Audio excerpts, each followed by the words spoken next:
حضرت حوا کو حضرت آدم علیہ الصلاۃ والسلام کی پسلی سے پیدا کیا گیا ہے، تو اس میں کیا حقیقت ہے، کیا حکمت ہے؟ یہ حقیقت تو ہے، تو بالکل صحیح حدیث مبارکہ، صحیح بخاری شریف کی حدیث مبارکہ ہے کہ عورت کے بارے میں فرمایا کہ آپ علیہ الصلوۃ والسلام نے خاص وصیت کی، عورتوں کے ساتھ بھلائی کی وصیت کی کہ ان کے ساتھ اچھا سلوک کرو، اور پھر یہ ارشاد فرمایا کہ وہ من دلعن، وہ پستی سے پیدا کی گئی ہے، اور پستی کا سب سے جو اوپر والا حصہ ہوتا ہے وہ ٹیڑھا ہوتا ہے،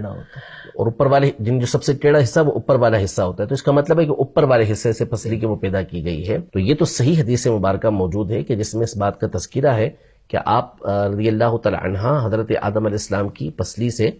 پیدا کی گئی۔ اب باقی رہا اس کے اندر کیا حکمت ہے، پیدا کیوں کیا گیا یہ پیدا تو برال پیدا کرنے کی حکمت تو قرآن مجید فرقان حمید میں اللہ جل شانہ نے ارشاد فرمائی کہ اللہ پاک سے ڈرو کہ جس نے تمہیں پیدا کیا، یا ایھا الناس اتقوا ربکم الذی خلقکم من نفس واحدہ،